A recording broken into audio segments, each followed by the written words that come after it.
আগামীর দিনটা এক জালিমের হাত থেকে আরেক জালিমের হাতে যাওয়া উচিত। দেশটা স্বাধীন হয়নি, দেশ স্বাধীন হয়নি। আমরা দেখছি যে দখল বাণিজ্য শুরু হয়ে গেছে। প্রিয় দর্শক, তিনজন বিশিষ্ট ব্যক্তির সাক্ষাৎকার এই ভিডিওতে দেওয়া হয়েছে। আপনারা পুরো ভিডিওটি শুনে সিদ্ধান্ত নেবেন আসলে আমরা কি চাই।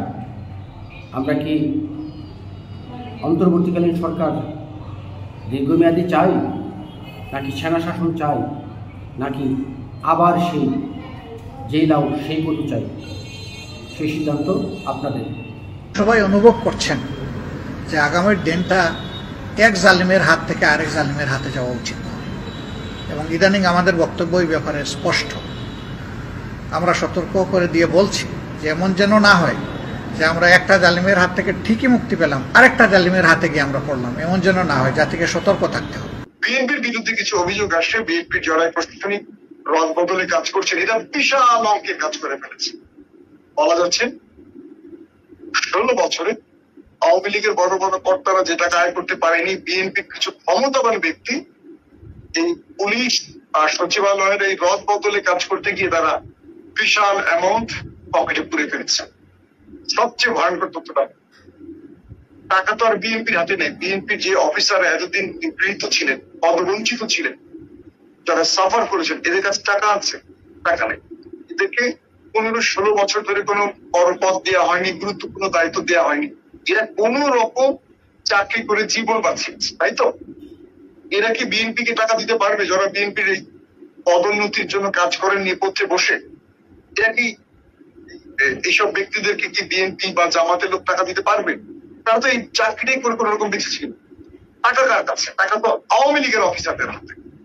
আওয়ামী লীগের অফিসাররা বিশাল বিশাল অ্যামাউন্ট বিএনপির সেই ক্ষমতাবান ব্যক্তিদের হাতে তুলে দিচ্ছেন, দিয়ে আবার তাদের পদ বাগিয়ে নিচ্ছে, গুরুত্বপূর্ণ পদ বাগিয়ে নিচ্ছে। অর্থাৎ বৈষম্য বিরোধী ছাত্ররা শেখ হাসিনার পতনের পর আওয়ামী লীগের যারা পালিয়ে গেছে, লুকিয়ে গেছে, তারা এখন সব গর্ত থেকে বেরিয়ে এসে টাকা দিয়ে আবার পদ বাগিয়ে দিচ্ছে। কি ভয়ঙ্কর ব্যাপার, কি ভয়ঙ্কর বিষয়। এটা শুনে আমার মনটা পুরো খারাপ হয়ে গেছে যে হায় হায়, এত কষ্ট করে নতুন বাংলাদেশে, স্বাধীন বাংলাদেশে পা রেখে এগুলো কি শুনতেছে। দেশটা স্বাধীন হয়নি, দেশ স্বাধীন হয়নি। প্রিয় দেশবাসী, ভাবছিলাম আজকে যে আওয়ামী লীগ অনেক ভাগ্যবান,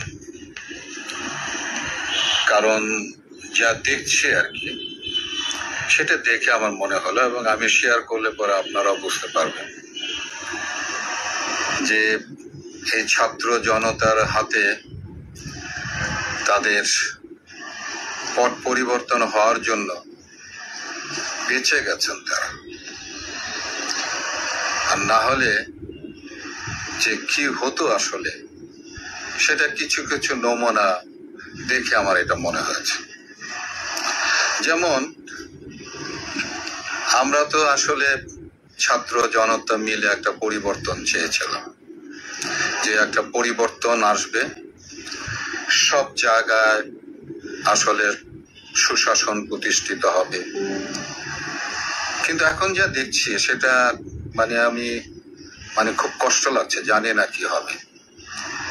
কারণ এরই মধ্যে আমরা দেখছি যে দখল বাণিজ্য শুরু হয়ে গেছে।